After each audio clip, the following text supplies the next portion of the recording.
ओम शांति। आत्मा क्या है और मन क्या है? आपने सारे दिन की बातचीत में जो मनुष्य हैं, पता नहीं कितनी बार मैं शब्द का प्रयोग करते हैं, परंतु है बड़ी आश्चर्य की बात कि मैं और मेरा शब्द का बहुत बार प्रयोग करने पर भी मनुष्य जो है, इंसान यथार्थ रूप से ये नहीं जानता कि मैं कहने वाली सत्ता का स्वरूप क्या है।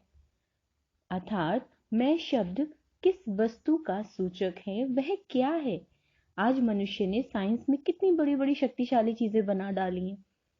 उसने संसार की अनेक पहेलियों का उत्तर भी निकाल लिया है और अनेक जटिल समस्याओं का हल ढूंढ निकालने में खूब लगा हुआ है। परंतु मैं कहने वाला कौन है, इसके बारे में कोई भी सही तरीके से नहीं जानता। वह स्वयं को ही नहीं पहचानता। आज किसी भी मनुष्य से पूछा जाए कि आप कौन है अथवा आपका परिचय क्या है, तो वह झट से अपने शरीर का नाम बोल देता है कि मेरा ये नाम है। अर्थात जो धंधा वह करता है वह उसका नाम बता देगा। वास्तव में मैं शब्द जो है शरीर से एक भिन्न चैतन्य सत्ता आत्मा का सूचक है। जैसे कि आप ये चित्र दिखाई दे रहा है आपको। मनुष्य जीव आत्मा और शरीर को मिलाकर बनता है। जो जीव आत्मा है वो आत्मा और शरीर को मिलाकर बनती है। शरीर 5 तत्वों से बना हुआ है। जल, वायु, अग्नि, आकाश और पृथ्वी से बना हुआ है। वैसे ही आत्मा मन और बुद्धि और संस्कार में होती है। आत्मा में ही विचार करने और निर्णय करने की शक्ति होती है, शरीर में नहीं होती है। किसमें होती है? आत्मा में होती है। अर्थात वह जैसा कर्म करती है उसी के अनुसार उसके संस्कार भी बनते जाते हैं। आत्मा जो है वो एक चैतन्य एवं अविनाशी ज्योति बिंदु है, जो कि मनुष्य देह में भ्रकुटी के मध्य है। भ्रकुटी यानी कि दोनों आंखों के बीच में जो स्थान है जहां हम टीका करते हैं, वहां पर आत्मा निवास करती है। जैसे रात्रि को आकाश में जगमगाता हुआ तारा एक छोटा सा बिंदु दिखाई देता है, वैसे ही दिव्य दृष्टि द्वारा आत्मा भी एक तारे की ही तरह दिखाई देती है।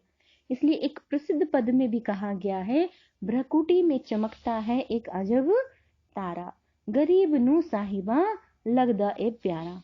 आत्मा का वास भ्रकुटी में होने के कारण ही मनुष्य गहराई से सोचते समय यही हाथ लगाता है। जब वह यह कहता है कि मेरे भाग्य खोटे हैं, तब भी वह यही हाथ रखता है। आत्मा का यहाँ वास होने के कारण ही बाबा कहते भक्त लोग यहाँ पर टीका, बिंदी इत्यादि लगाते हैं। यह आत्मा का संबंध मस्तिष्क से जुड़ा है और मस्तिष्क का संबंध सारे शरीर में फैले हुए ज्ञान तंतुओं से जुड़ा हुआ है। आत्मा में पहले संकल्प उठता है, फिर मस्तिष्क तथा तंतुओं द्वारा वो व्यक्त होता है। क्या होता है? व्यक्त होता है। आत्मा ही शांति अथवा दुख का अनुभव करती है तथा निर्णय करती है कि उसमें संस्कार रहते हैं। अतः मन और बुद्धि आत्मा से अलग नहीं है, परंतु आज आत्मा स्वयं को भूलकर देह, स्त्री, पुरुष, बूढ़ा, जवान ये सब मान के बैठी हुई है कि मैं क्या हूं, मैं तो एक पुरुष हूं या मैं एक स्त्री हूं। ये देह अभिमान ही क्या है? दुख का कारण है। जैसे कि पिक्चर में दिखाया गया है, मोटर के ड्राइवर के उदाहरण के रूप में शरीर मोटर के समान है तथा आत्मा उसका ड्राइवर है। अर्थात जैसे ड्राइवर मोटर का नियंत्रण करता है, उसी प्रकार आत्मा शरीर का नियंत्रण करती है, कंट्रोल करती है। आत्मा के बिना शरीर बेजान है, जैसे ड्राइवर के बिना गाड़ी यानी मोटर बेजान है। अर्थात परमपिता परमात्मा भी कहते हैं कि अपने आप को पहचानने से ही मनुष्य इस शरीर रूपी मोटर को चला सकता है, अपने लक्ष्य तक पहुंच सकता है।